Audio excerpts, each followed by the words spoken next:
4. 베아트리체. 내 친구를 다시 만나지 못한 채 방학이 끝날 무렵에 나는 장커트 시로 갔다. 부모님이 함께가 가진 세심함을 있는 대로 기울여 나를 어느 김나지움 선생님 집인 소년 하숙집에 맡겼다. 그때 나를 어떤 일들 속으로 들어가게 해놓았는지 알았더라면 부모님은 놀라서 몸이 굳었을 것이다. 시간이 가면서 내가 좋은 아들, 쓸모있는 사람이 될 수 있을지 아니면 나의 본성이 다른 길들로 밀려갈지는 여전히 의문이었다. 부모님의 그늘, 정신의 그늘 속에서 행복해지려 한 나의 마지막 시도는 오래 걸렸고 가끔 성공하는 듯도 했지만 결국은 완전히 실패로 끝났다. 견진성사를 마치고 나서 방학 동안에 내가 처음으로 느낀 묘한 공허와 고립감은 그렇게 빨리 지나가지 않았다. 후에 이런 감정을 어떻게 또 알게 되었던가, 이 공허, 이 엷은 공기를. 고향과의 이별은 이상하도록 쉽게 이루어졌다. 더 슬프지 않아 사실은 부끄러웠다. 누이들은 이유 없이 울었다. 나는 울 수 없었다. 나 자신에게 놀랐다. 늘 감정이 풍부한 아이였는데, 바탕이 꽤 선한 아이였는데 지금 나는 완전히 변해버렸다. 바깥 세계에 대해서는 전혀 아무런 관심도 없이 행동했으며 여러 날을 자신의 내면에 귀 기울이고 강물 소리를, 거기 내 마음속 지하에서 출렁이는 금지된 어두운 강물 소리를 듣는 데만 열중했다. 지난 반년 동안에 나는 매우 빨리 자랐다. 그리하여 키가 훌쩍 크고 마르고 미완성인 채 세계를 들여다보았다. 소년의 사랑스러움은 내게서 완전히 사라졌다. 사람들이 나를 별로 사랑할 수 없다는 것을 나 자신도 느꼈으며 스스로도 자신을 결코 사랑하지 않았다. 나는 막스 데미안에 대한 커다란 그리움을 자주 느꼈다. 그러나 어떤 때는 그를 미워하기도 했으며 몹쓸 병처럼 떠맡은 내 삶의 빈곤화를 그의 책임으로 돌리기도 했다. 하숙집에서 나는 처음에는 사랑받지도 주목받지도 못했다. 사람들은 처음에는 나를 놀리다가 그 다음에는 나로부터 물러났으며 나에게서 음침하고 패기 없는 사람, 불쾌한 괴짜를 보았다. 그런 역할을 하는 자신이 마음에 들어 나는 그 역을 더 과장했으며 고독 속에 칩거했다. 나 몰래 자주 비애와 절망이라는 사람을 좀먹는 발작에 짓눌렸는데도 그 고독은 바깥에서 보면 지극히 남자답게 세상을 경멸하는 것처럼 견고해 보였다. 학교에서는 새로 배우는 것 없이 집에서 산 지식만 소모해 나갔다. 이 학급은 전에 다니는 곳에 비해 약간 진도가 뒤처져 있었고 나는 내 또래들을 다소 경멸적으로 어린아이들로 보는 습관을 길렀다. 한 해 남짓 그렇게 지나갔다. 방학이 되어 처음 집에 다녀간 때에도 새로울 것이 없었다. 기꺼이 다시 떠났다. 11월 초였다. 나는 날씨가 어떻든 짧은 산책을 하며 생각에 잠기는 습관을 들였다. 그런 산책길에 자주 희열 같은 것을 맛보았다. 우수와 세상에 대한 경멸과 자신에 대한 경멸로 가득한 희열이었다. 그렇게 나는 어느 저녁 축축하고 안개 낀 으스름에 도시 주변을 으슬렁으슬렁 거닐었다. 시립공원의 넓은 가로수길이 완전히 버려진 채 나를 부르는 듯 했다. 길에는 낙엽이 두껍게 쌓여 있었고 나는 어두운 쾌락을 느끼며 낙엽들을 발로 헤집었다. 축축하고 쌉쌀한 냄새가 났다. 멀리 있는 나무들이 안개를 뚫고 유령처럼 커다랗고 희미하게 불쑥불쑥 나타났다. 가로수길 끝에서 나는 어정쩡하게 멈추어서 검은 이파리 속을 응시하며 그 축축한 부패와 사밀의 향기를 탐닉하며 들이마셨다. 나의 내면에서 무언가가 응답하며 그 향기를 반겼다. 오, 삶의 맛은 얼마나 밍밍했던지. 곁길에서 어떤 사람이 다가왔다. 그의 외투가 바람에 나부꼈다. 나는 가던 길을 그대로 가려고 했다. 그때 그가 나를 불렀다. 어이, 싱클레어. 그가 따라왔다. 우리 하숙집에서 제일 나이가 많은 학생 알폰스 베크였다. 나는 그를 보면 좋았고 그에게 아무런 반감도 없었다. 그가 다른 모든 후배한테나 나한테나 늘 비꼬는 듯한 말투를 쓰고 아저씨처럼 군다는 것 말고는 그는 곰처럼 힘이 세다고 알려져 있었다. 우리 하숙집 주인도 꼼짝 못하게 제 손 안에 넣었다는 것이었다. 그는 김나지움 학생들 사이에 떠도는 많은 소문의 주인공이었다. 여기서 대체 뭘 하지? 더 큰 사람들이 이따금씩 자기보다 어린애들 중 하나에게 다가올 때의 어투로 그가 부침성 있게 물었다. 자, 어디 내기해 볼까? 너 시를 지었지? 그런 생각 안 했는데 내가 무뚝뚝하게 잘랐다. 그는 웃음을 터뜨리더니 내 곁으로 걸으며 이야기를 늘어놓았다. 내게 전혀 익숙지 않은 방식으로. 두려워할 필요 없어, 싱클레어. 내가 이해하지 못할까 하고 말이야. 사람이 이렇게 안개 속을 걷는다면 이렇게 가을 생각에 잠겨서 말이야. 그런 무언가가 있는 거야. 그럴 때는 시를 즐겨 짓지. 난 벌써 알아. 물론 죽어가는 자연에 대해 그리고 자연과 닮은 잃어버린 청춘에 대해 시를 짓지. 하이네를 봐. 난 그렇게 감상적이지 않아. 내가 방어적으로 말했다. 그럼 좋도록 해. 그렇지만 이런 날씨에는 내 생각에 말이야. 술 한잔 아니면 그 비슷한 것이 있는 조용한 장소를 찾는 게 낫겠어. 같이 가지 않겠어? 나는 지금 아주 외롭거든. 싫은 거야? 너가 굳이 모범생이고자 한다면 이봐. 너를 유혹할 마음은 없어. 그 뒤 곧 우리는 어느 조그만 교회 술집에 앉아 품질이 수상한 포도주를 마시며 두꺼운 유리잔을 부딪혔다. 처음에는 별로 마음에 들지 않았지만 어쨌든 그것은 무언가 새로운 것이기는 했다. 나는 술에 익숙지 않았던 터라 곧 몹시 말이 많아졌다. 내 속에서 창문 하나가 활짝 열린 듯 했다. 세계가 들어오는 것 같았다. 얼마나 오래, 얼마나 끔찍하게 오래 나는 영혼에 관해 아무 말도 하지 못했던가. 나는 상상의 날개를 피기 시작했고 그 한가운데서 카인과 아벨의 이야기를 화제거리로 내놓았다. 베크는 즐겁게 내 말에 귀 기울였다. 마침내 누군가가 내 말에 귀 기울이고 그에게 내가 무언가를 주었던 것이다. 그가 내 어깨를 두드렸다. 나를 굉장한 녀석이라고 불렀다. 그리고 나는 이야기하고 싶고 무언가를 전하고 싶은 고이고 고인 욕구를 실컷 쏟아내는 기쁨에, 인정받는다는 기쁨에, 연장자에게 다소 인정받는다는 기쁨에 가슴이 부풀어 올랐다. 그가 나를 천재적인 멋들어진 녀석이라고 불렀을 때는 그 말이 감미로운 독주처럼 영혼 속으로 번졌다. 세계가 새로운 색깔로 불탔다.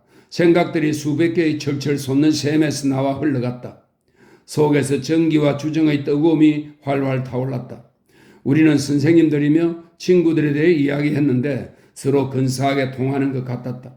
우리는 그리스에 대해서 그리고 이교에 대해서 이야기했고 베크는 아들의 사랑의 모험에 대해 무조건 털어놓으라고 했다. 그런데 그 점에서는 내가 함께 이야기할 것이 없었다. 경험한 것이 전혀 없었다. 이야기를 들려줄 경험이 아무것도 없었다.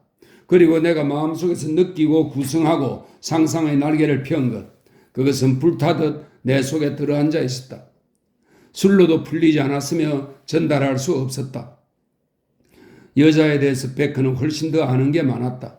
그리고 나는 열이 올라 그런 동화 같은 이야기들에 귀 기울였다. 나는 그곳에서 믿을 수 없는 것을 들었다. 결코 가능하다고 여기지 않았던 것이 밋밋한 현실 속으로 들어왔고 자명해 보였다.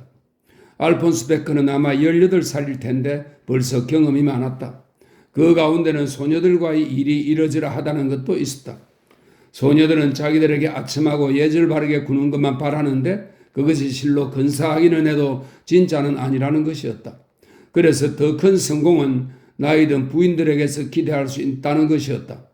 예를 들면 문구점을 하는 야겔트 부인, 그 부인하고는 이야기가 통하는 것 같으며 그 가게 계산대 뒤에서 벌써 무슨 일들이 있었는지는 책에서도 볼 수 없다는 것이었다.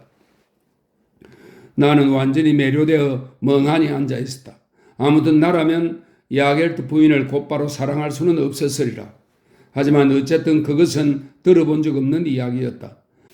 그곳에는 내가 꿈꾸어 본 적도 없는 원천이 적어도 좀 더 나이 든 사람들에게는 있는 것 같았다. 어딘가 틀린 대목이 있기는 했다. 그리고 그 모든 것의 맛은 내가 생각한 사랑의 맛보다는 보잘것없고 일상적이었다. 그러나 어쨌든 그것은 현실이었다. 삶이고 모험이었다. 그것을 이미 경험했고 그것을 당연한 일로 보는 사람이 내 곁에 앉아 있었다. 우리의 대화는 약간 수준 낮은 것이었고 무언가가 빠져 있었다. 나는 이제 더 이상 천재적인 작은 사나이가 아니었다. 아직 그저 어른의 말에 귀 기울이고 있는 소년일 뿐이었다.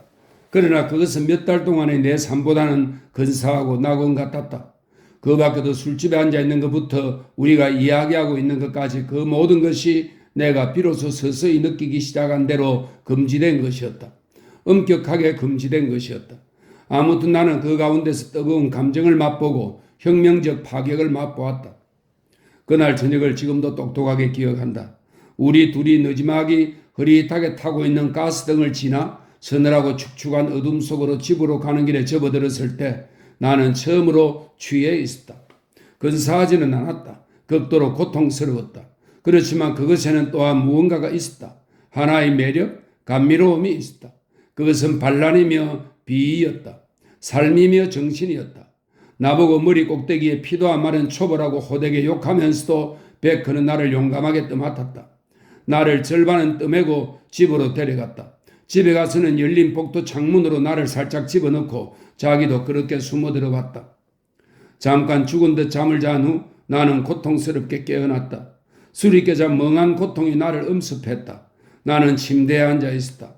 낮에 입었던 셔츠를 아직도 입고 있고 내 옷가짐의 신발은 바닥에 널려 있고 담배 냄새와 토사물 냄새가 났다. 두통과 메스꺼움과 심한 갈증 사이에서 내가 오래 직시하지 않던 영상 하나가 떠올랐다. 고향과 부모님 집, 아버지, 어머니, 누이들과 정원이 보였다. 조용하고 아득한 내 침실이 보였다. 학교와 시장 광장이 보였다. 대면과 견진 교리 수업 시간들이 보였다. 그리고 그 모든 것이 환했다. 모든 것이 흐르는 광채로 에워싸여 있었다. 모든 것이 놀라웠다. 신성하고 깨끗했다. 그리고 모든 것이 이제만 해도 몇 시간 전만 해도 나의 것이었고 나를 기다렸는데 지금 이 시각에는 타락하고 저주받았다는 것을 알게 되었다. 더 이상 내 것이 아니었다. 나를 밀쳐내고 있었다. 구역질을 하며 나를 주시하고 있었다. 가장 먼 유년의 황금빛 정운들까지 되돌아가 부모님 품에서 경험한 모든 사랑스럽고 친근한 것, 어머니의 입맞춤 하나하나, 성탄절 하나하나, 집에서의 경건하고 환한 일요일 아침 하나하나, 정원의 꽃 하나하나, 이 모든 것이 황폐화되었다. 모든 것을 나 자신의 두 발로 짓밟아 버렸던 것이다. 그때 추적자가 와서 나를 묶고는 인간 폐물이며 신전 모독자라고 교수대로 데려갔다면 나는 동의하고 기꺼이 따라갔으리라. 그렇게 하는 것이 바르고 합당한 처사라고 느꼈을 것이다. 그러니까 내 내면의 모습이 그랬던 것이다. 빙빙 돌며 세상을 경멸하던 나, 정신에 있어서 자부심이 충만하고 대미안과 생각을 공유했던 나의 모습이 그랬다. 취하고 더러워지고 구역질나고 비열한 인간 폐물이자 잡놈, 야비한 충동의 기습을 받은 살벌한 야수였다. 모든 것이 정결함, 광채 그리고 우아한 사랑스러움인 저 정원에서 온 내가, 바흐의 음악과 아름다운 시를 사랑하던 내가, 아직도 속이 메스껍고 격분한 내 귀에 자제력 없이 멍청하게 헉헉 터뜨려대는 취한 웃음소리가 들렸다. 그것은 나였다. 그러나 이 모든 것에도 불구하고 그 교통들을 겪으며 상당한 쾌감을 느꼈다. 그토록 오래 내가 맹목적이고 둔감하게 웅크리고 있었기에, 그토록 오래 내 마음은 침묵하고 가난해져 구석에 앉아 있었기에 이러한 자기 고발, 이 전율, 이 모든 영혼의 불쾌한 감정도 환영받았다. 감정이 있었다. 불꽃이 솟았다. 그 속에서 심장이 경련했다. 나는 비참의 한가운데서 해방이자 봄 같은 무엇을 혼란스럽게 느꼈다. 밖에서 보면 그동안 나는 착실히 내리막길을 걷고 있었다. 처음으로 취한 것이고 처음으로 끝나지 않았다. 우리 학교 학생들은 술집 출입이 잦았고 행패를 부리기도 했다. 그런데 가담하는 학생들 가운데 나는 제일 어린 축에 들었다. 그러나 나는 더 이상 끼워주는 어린애가 아니라 주모자요, 스타였다. 유명한 대담무상한 술집 출입객이었다. 나는 다시 어두운 세계, 악마 소속이었고 그 세계에서 명사였다. 그러면서도 기분은 참담했다. 나는 자신을 파괴하는 방탕 속에서 살아갔다. 학교에서는 지도자이자 굉장한 녀석으로, 대단히 과단성 있고 재치 있는 녀석으로 인정받은 반면 내 마음속 깊은 곳에서는 두려움으로 가득한 영혼이 불안으로 퍼덕이고 있었다. 어느 일요일 오전에 어느 술집을 나서다 길거리에서 아이들이 노는 모습을 보고서 눈물 흘릴 일을 지금도 기억한다. 환하고 즐겁게 갓빗질한 머리에 일요일 정장을 차려입고 그리고 보잘것없는 술집의 더러운 테이블, 맥주가 쏟아져 고인 곳에서 내가 전대미문의 냉소주의로 내 친구들을 놀리고 놀라게 하는 동안에도 실제로 나는 내가 냉소하는 모든 것에 경외심을 가지고 있었으며 마음속으로 울며 내 영혼 앞에서, 내 과거 앞에서, 어머니 앞에서, 신 앞에서 무릎을 꿇은 채 엎드려 있었던 것이다. 내가 한 번도 내 동행자들과 하나가 되지 않았던 데에는 그들 가운데서 늘 외로웠고, 그래서 그렇게까지 괴로웠던 데에는 그럴 만한 이유가 있었다. 나는 술집의 영웅이었지만 아주 거친 것은 심정적으로 경멸했다. 나는 총기가 있었고 선생님들, 학교, 부모, 교회에 대한 생각을 이야기할 때는 패기를 과시했다. 직접 하지는 못했지만 음담패설도 태연히 들었다. 그러나 내 패거리가 여자들한테 갈 때 함께 간 적은 없었다. 나는 혼자였고 사랑에 대한 타는 그리움으로, 절망적 그리움으로 가득 차 있었다. 내가 하는 말을 누가 들으면 나를 분명 후안무치한 향락자로 여겼을 텐데 누구도 나만큼 쉽게 상처받지 않았고 누구도 나만큼 부끄러워하지 않았다. 이런저런 때 양가의 소녀들이 귀엽고 깨끗하게 환하고 우아하게 내 앞에서 걸어가는 것을 보아도 그들은 나에게 놀랍고 깨끗한 꿈이었다. 나보다 1000배는 더 선하고 너무 깨끗했다. 한동안 나는 야겔트 부인의 문구점에도 갈 수 없었다. 그 여자를 보고 알폰스 베크가 그 여자에 대해 들려준 이야기를 생각하면 얼굴이 빨개졌기 때문이다. 이제 새로운 친구들 가운데서도 끊임없이 외롭고 남과 다르다는 것을 알면 알수록 나는 더욱 그들에게서 벗어나지 못했다.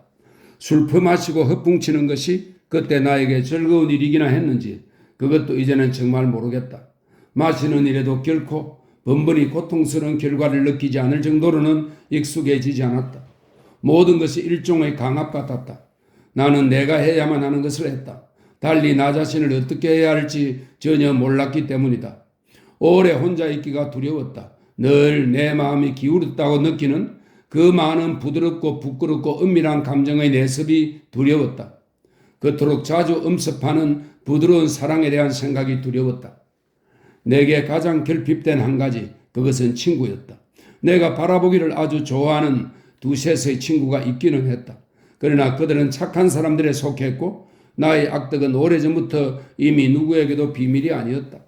그들은 나를 피했다. 모든 학우들에게 나는 두 발밑의 땅이 흔들리는 희망 없이 노는 학생들로 간주되었다. 선생님들은 나에 대해 잘 알았다. 나는 몇 차례 음악에 벌을 받았고 최종적으로 학교에서 쫓겨나는 일만 남았는데 내 쪽에서도 그 일을 기다렸다. 나 자신도 알았다. 나는 벌써 오래전부터 더 이상 좋은 학생이 아니었다. 퇴학당하기까지 그리 오래 걸리지 않으리라는 느낌으로 근근히 건들건들 헤쳐가고 있었다. 신이 우리를 외롭게 만들어 우리 자신에게로 인도할 수 있는 길은 많다. 그런 길을 그때 신이 나와 함께 갔던 것이다. 악몽과도 같았다. 더러움과 끈적거림 너머로 깨어진 맥주잔과 독슬로 지새운 밤 너머로 내 모습이 보였다. 내가 주문에 걸린 몽상가가 추하고 더러운 길을 쉬지 않고 고통당하며 기어가는 모습이 공주님을 찾아가는 길인데 오물 덩어리에 악취와 쓰레기 가득한 뒷골목에 박혀있는 꿈들이었다. 내 형편이 그랬다. 이렇게 그다지 세련되지 못한 방식으로 나는 외로워지도록 무정하게 환히 웃는 문지기들이 지키고 있는 잠긴 낙원의 문 하나를 나와 유년 사이에 세우도록 정해져 있었다. 그것은 시작이고 나 자신에 대한 향수의 눈뜸이었다. 아버지가 하숙집 주인의 편지로 경고를 받아 장 끝시에 처음 나타난 느닷없이 나를 마주했을 때만 해도 나는 놀라고 움찔했다. 그 겨울 끝 무렵 아버지가 두 번째로 왔을 때 나는 벌써 냉혹하고 무관심했다. 아버지가 욕을 하다가 애원을 하다가 어머니를 상기시켰을 때에도 모르는 척했다. 아버지는 마지막에는 몹시 격분하여 내가 달리 안 된다면 수모와 창피를 무릅쓰고 학교에서 나를 끌고 나와 가마원에 쳐넣겠다고 했다.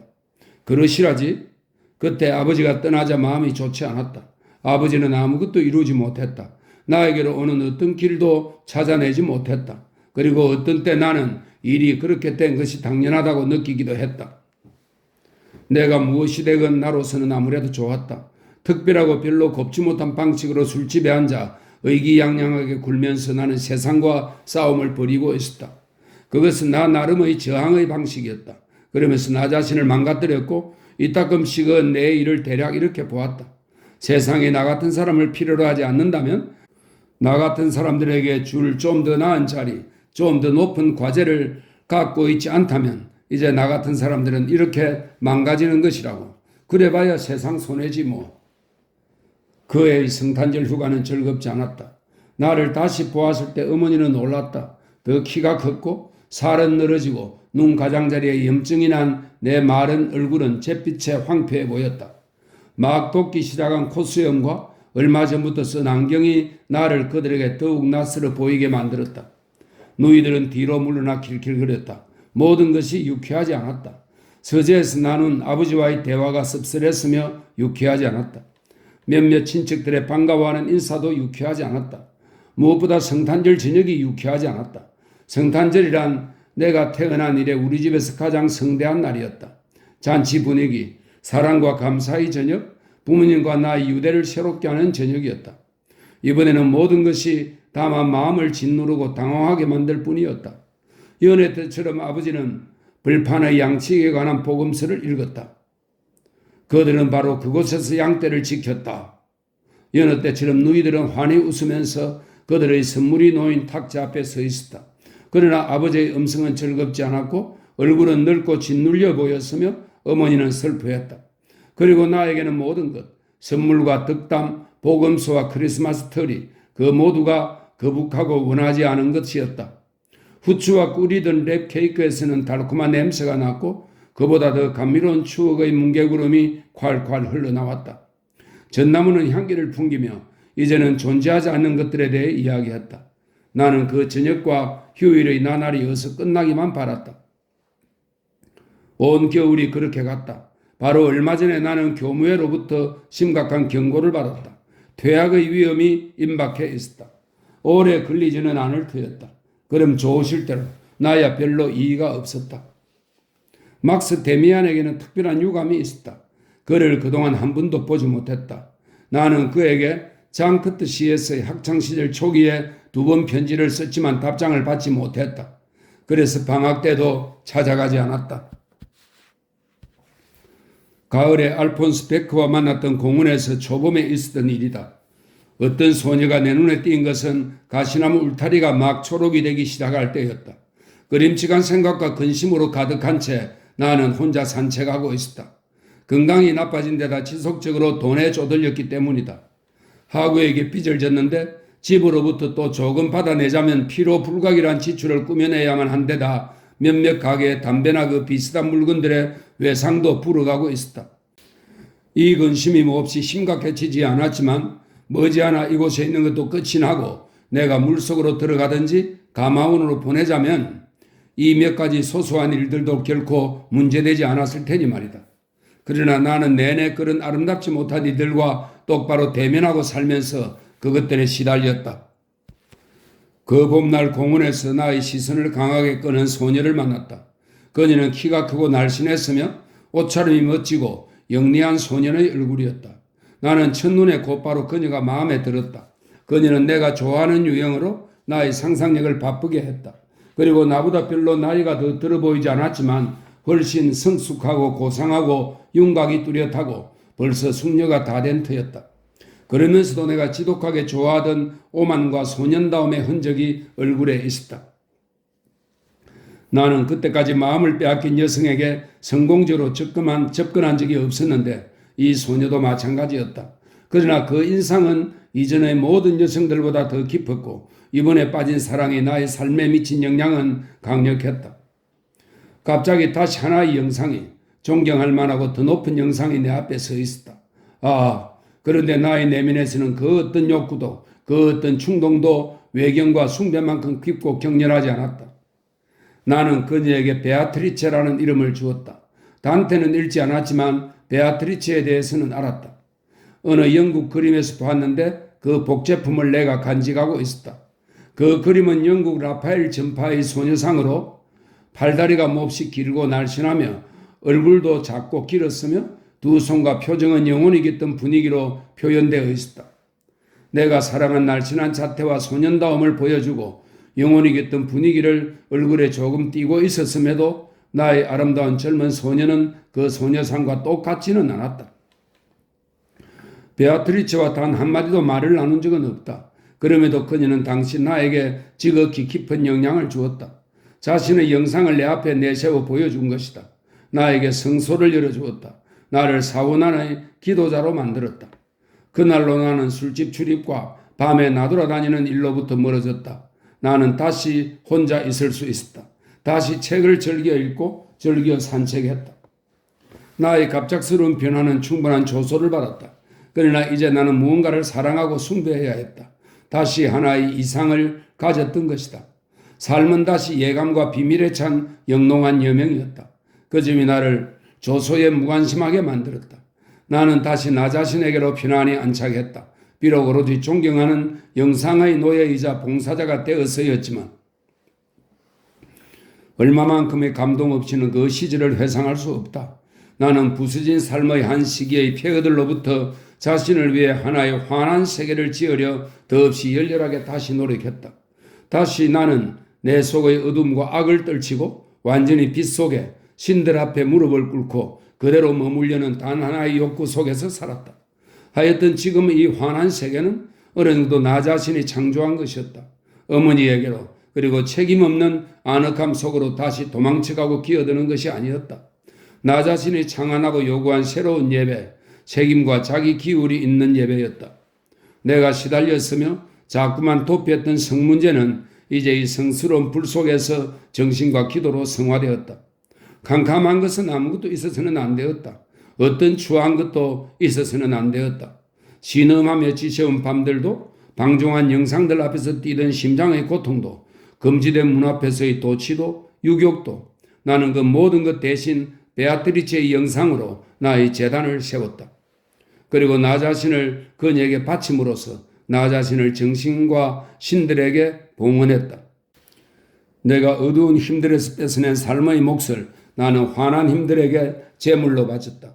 나의 목표는 쾌락이 아니라 정결함이었다. 행복이 아니라 아름다움과 정신성이었다. 이 베아트리체 예배가 나의 삶을 송두리째 바꾸어 놓았다. 어제만 해도 조숙한 냉소주의자였던 내가 지금은 성인이 되겠다는 목표를 지닌 사원의 하인이었다. 나는 익숙했던 평범한 삶을 떨쳤을 뿐만 아니라 모든 것을 바꾸려고 했다. 모든 것에 정결함, 고귀함, 품위를 부여하려 했다. 먹고 마시면서도 말을 하고 옷을 차려입으면서도 나는 그 생각을 했다. 냉수욕으로 아침을 시작했다. 처음에는 심하게 자신을 다스려야 했다. 진지하고 품위있게 처신했으며 몸을 꼿꼿이 했고 걸음걸이를 좀 더 느리고 품위있게 했다. 구경꾼에게는 우스꽝스럽게 보였을지도 모른다. 나의 내면에서 그것은 모두 예배였다. 이 모든 새로운 연습들 중 하나가 내게 중요해졌다. 그것에서 나의 새로운 신념을 위한 표현을 찾아냈다. 나는 그림을 그리기 시작했다. 내가 가지고 있던 영국 베아트리체 상이 그 소녀와 충분히 닮지 않았다는 데서 시작된 일이었다. 나는 나 자신을 위해 그녀를 그리고 싶었다. 아주 새로운 기쁨과 희망을 가지고 나는 얼마 전부터 갖게 된 내 방에 아름다운 종이, 물감과 붓을 모아들였고 팔레트, 유리잔, 도자기 접시, 연필을 가지런히 놓았다. 그 중에는 산화 크로리움 그린이 있었다. 그 불타는 초록 물감이 하얀 작은 접시에서 처음으로 빛을 발하던 모습이 아직도 눈에 선하다. 나는 조심스럽게 시작했다. 얼굴을 그리기가 어려워 우선 다른 것으로 시험해 보았다. 장식품, 꽃, 그리고 작은 상상의 풍경, 예배당 옆에 있는 나무 한 그루, 사이프러스 나무들이 있는 로마의 다리를 그렸다. 때로는 이 장난짓에 완전히 정신없이 빠져들어 크레파스를 선물 받은 어린아이처럼 행복해했다. 마침내 나는 베아트리체를 그리기 시작했다. 나무인 몇 개는 완전히 실패하여 버렸다. 때때로 거리에서 마주친 그 소녀의 얼굴을 떠올려보려 할수록 더 잘 되지 않았다. 마침내 나는 소녀를 그리는 것을 포기하고 그냥 얼굴 하나를 그리기 시작했다. 환상에 따라 시작만 해놓고는 붓 가는 대로 물감과 붓에서 저절로 나오는 선에 따라 그렸다. 그렇게 나온 것은 내가 꿈꾸던 얼굴이었다. 별로 불만족스럽지 않았다. 그렇지만 나는 즉시 계속 시도했다. 새로운 종이 한 장 한 장이 그 무언가를 더 분명하게 말했다. 비록 결코 실물에 가깝지는 않아도 그 유형에는 가까워져 갔다.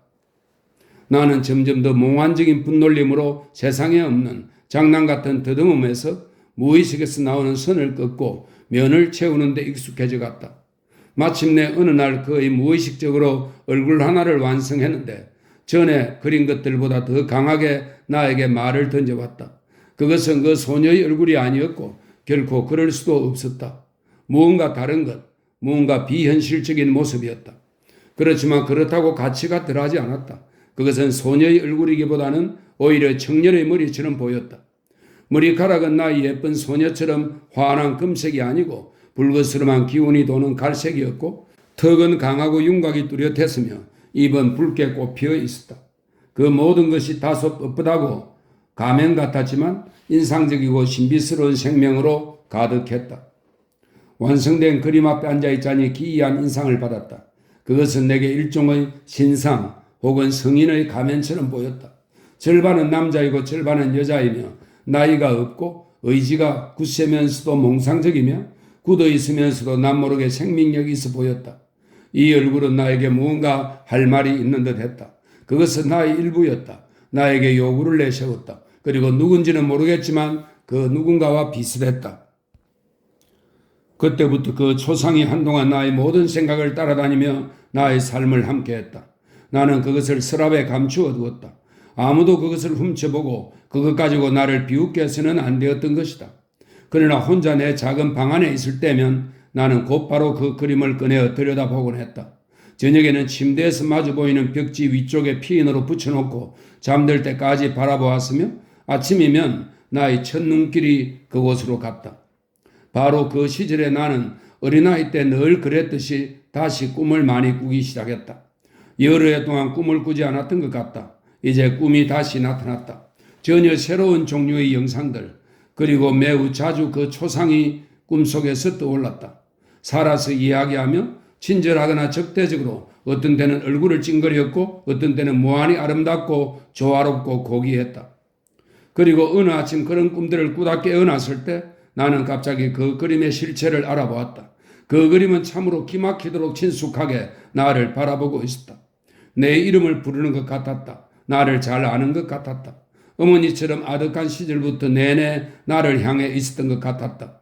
가슴이 뛰는 것을 느끼며 나는 그림을 응시했다. 순 많은 갈색 머리카락을, 절반쯤 여자의 것인 입술을, 특별히 밝은 뚜렷한 이마를, 그리고 점점 더 분명하게 인식을, 재발견을, 알을 느꼈다. 나는 자리에서 벌떡 일어났다. 그 얼굴 앞에 서서 아주 가까이에서 그것을 바라보았다. 크게 뜬 초록빛 도는 굳은 두 눈을 들여다보았다. 오른쪽 눈이 다른 쪽보다 약간 더 높이 있었다. 그런데 문득 그 오른쪽 눈이 찡긋했다. 가볍고 섬세하게 그러나 분명하게 찡긋했다. 그리고 이 찡긋거림 덕에 나는 그림을 알아보았다. 어떻게 내가 그것을 그렇게 늦게야 비로소 찾아낼 수 있었단 말인가? 그것은 데미안의 얼굴이었다.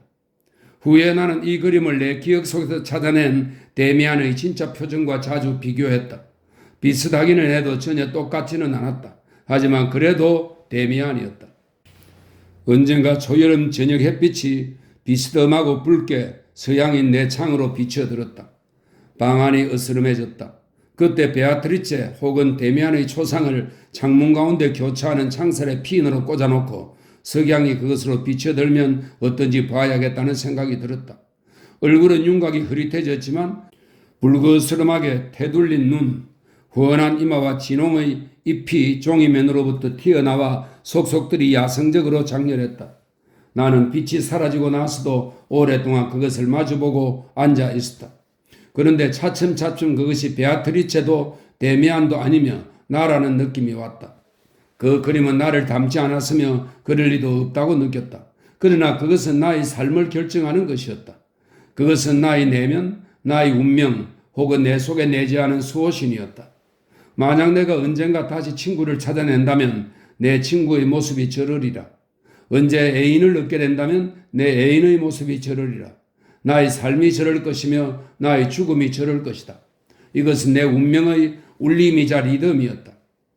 그 몇 주 동안 나는 책을 한 권 읽기 시작했는데 전에 읽은 모든 것보다 더 깊은 인상을 받았다. 나중에도 책을 그렇게 경험한 일은 드물었다. 어쩌면 니체나 그랬을지. 그것은 노발리스의 책으로 편지와 자문들이 들어있었는데 그중 많은 것을 이해하지 못했는데도 모든 것이 말할 수 없이 나를 매혹하고 긴장시켰다. 자문 하나가 아직도 생각난다. 그 자문을 펜으로 초상화 밑에 적어 놓았다. 운명과 심성은 하나의 개념에 붙여진 두 개의 이름이다. 그 말을 그때 이해했다. 베아트리체라고 부른 소녀는 여전히 자주 마주쳤다. 이제는 아무런 동요를 느끼지 않았다. 그러나 늘 한가닥 부드러운 일치감, 한가닥 감정 넘치는 예감을 느꼈다. 넌 나와 연결돼 있어. 그러나 너 말고 너의 영상만 말이야. 넌 내 운명의 일부거든. 막스 데미안에 대한 그리움이 다시 거세졌다. 나는 그에 대해서 아무것도 몰랐다. 몇 해째 아무것도 모르고 지냈다. 딱 한 번 방학 때 그를 맞닥뜨렸다.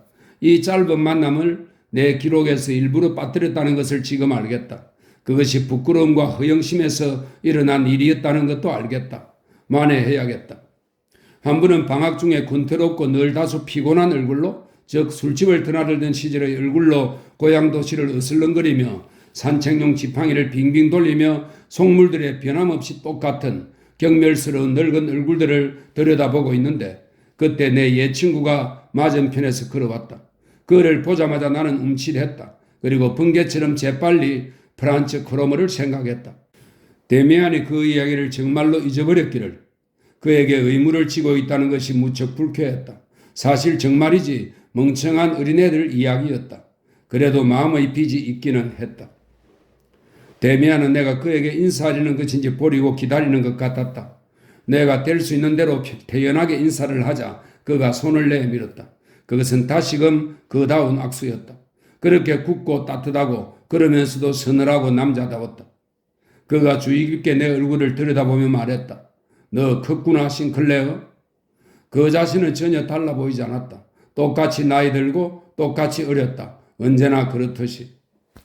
우리는 함께 산책을 하며 온통 소소한 일들에 대해서만 이야기했고 당시에 대해서는 아무 말도 하지 않았다. 내가 그에게 언젠가 몇 번 편지를 쓰는데 답장받지 못한 일이 생각났다.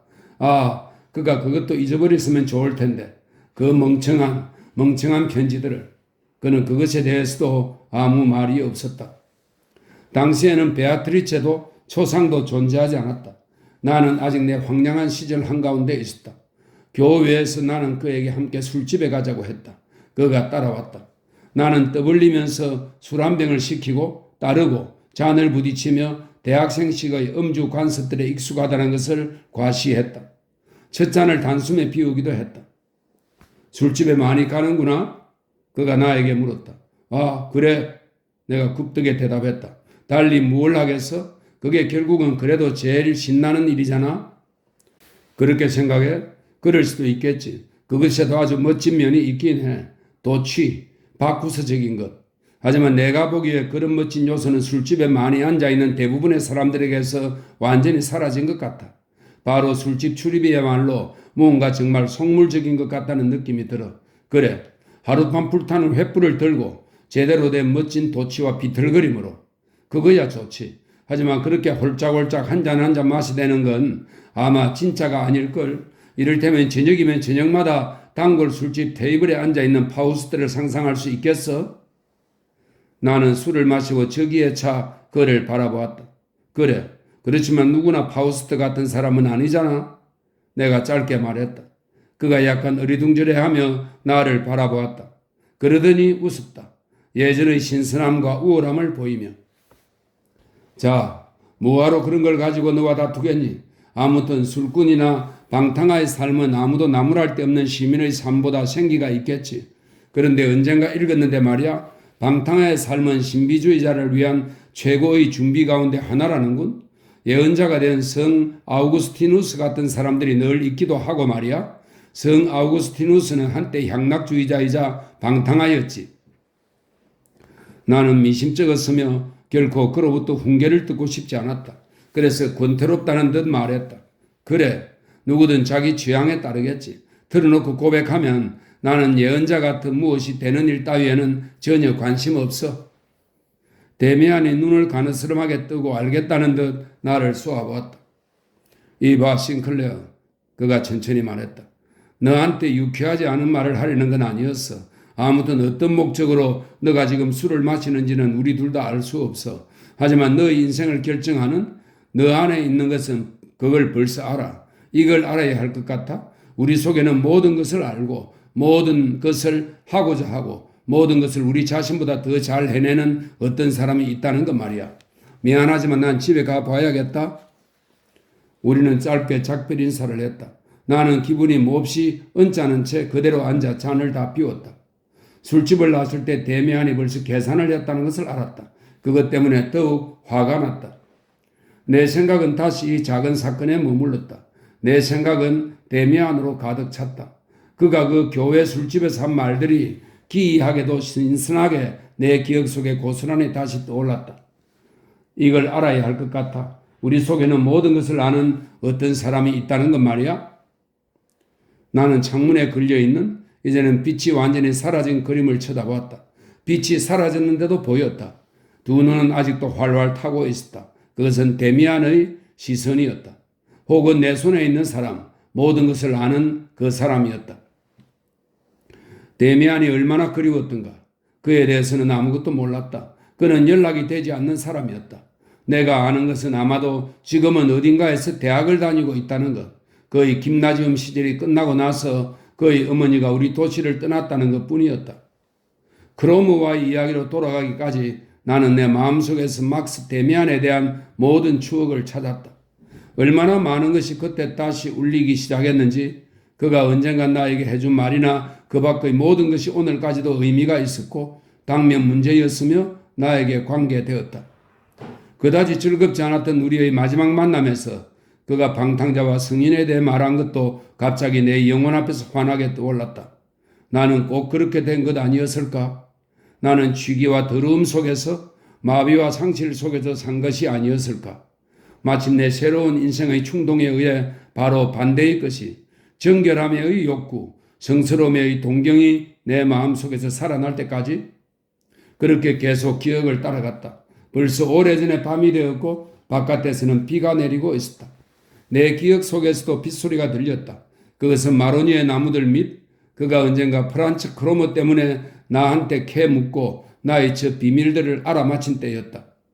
하나하나가 나타났다.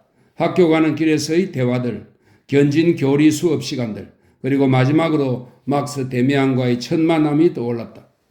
그때는 무엇이 문제되었던가? 나는 얼른 대답이 떠오르지 않았다. 천천히 생각했다. 그 생각에 완전히 침잠했다. 그런데 이제 다시 떠올랐다. 그것도 우리는 우리 집 앞에 서 있었다. 그가 나에게 카인에 대한 자신의 의견을 알려준 뒤였다.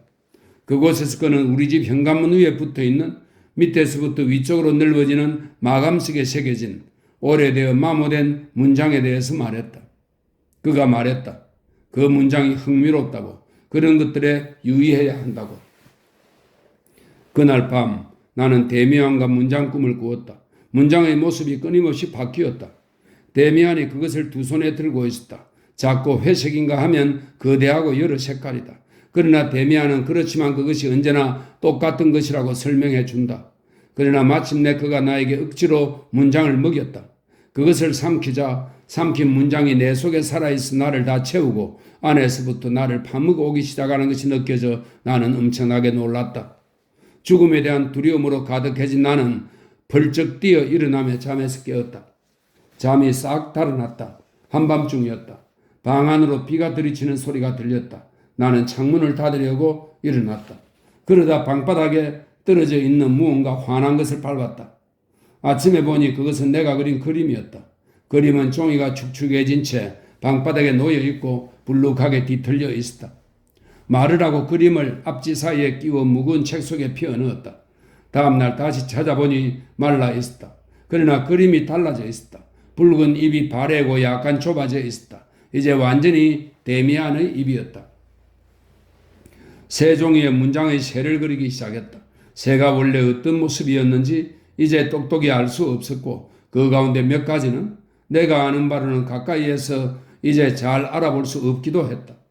문장이 낡은 데다가 자주 페인트를 덧칠했기 때문이다. 그 새는 무언가 위에 서 있거나 앉아 있는데도 어쩌면 한 송이 꽃 아니면 광줄이나 동우리 혹은 화관 위였는지도 모른다.